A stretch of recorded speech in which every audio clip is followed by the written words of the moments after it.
sa lahat, gusto ko lang magpasalamat sa ating Panginoon na binigyan ulit ang mother ko ng isang bagong taon na magkakasama kami, na intact pa rin kami, na masaya sa araw-araw. Hindi sila nagkulang sa pagpapangaral sa amin, kaya ito lumaki kami ng tama. Lahat ng nangyayari sa amin ngayon, hindi yun mangyayari kung hindi dahil sa aming ina at sa aming tatay din, ang daddy namin na si Daddy Ross nga.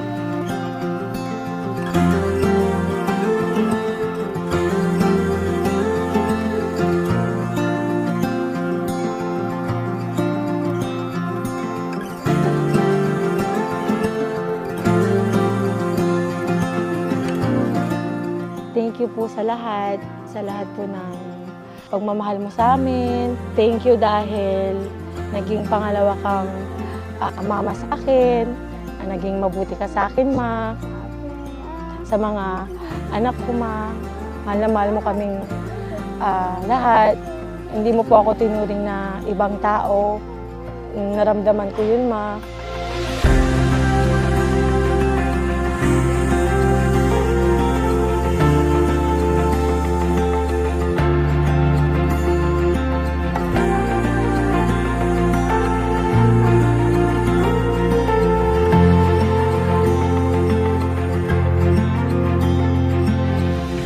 Maraming salamat sa lahat ng tulong mo sa akin. Hindi mo ako pinabayaan.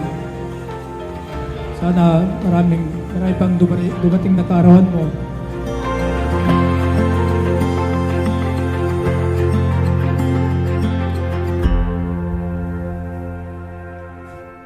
Ayan, happy birthday sa iyo.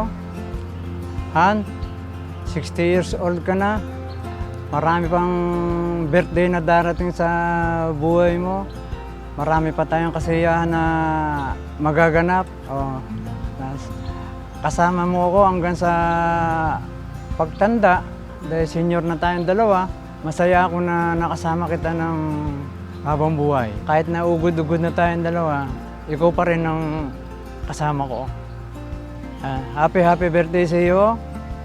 At saka, siyempre, mahal na mahal kita mula noon hanggang ngayon.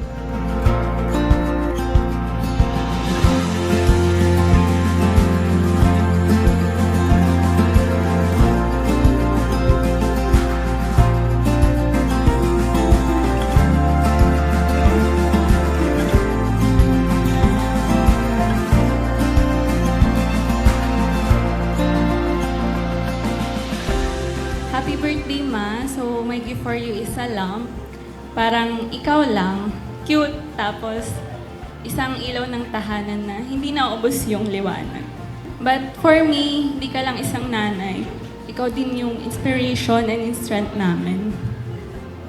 I'm so grateful to you, Ma, because you carried me long before I knew how to stand on my own. And even now na malaki na ako, you still carry my burdens like they are your own. I've seen your sacrifices, yung hirap at pagod kahit pagod ka na, you never complain. Hindi ko man masusuklian lahat ng yon, but always remember that I am here for you.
She is an epitome of what beauty at 60 is all about. And so without much ado, I am just so privileged to welcome you, the woman of the hour, celebrating at 60. Here we go, let's give it up and give a big hand to Mel Tigno!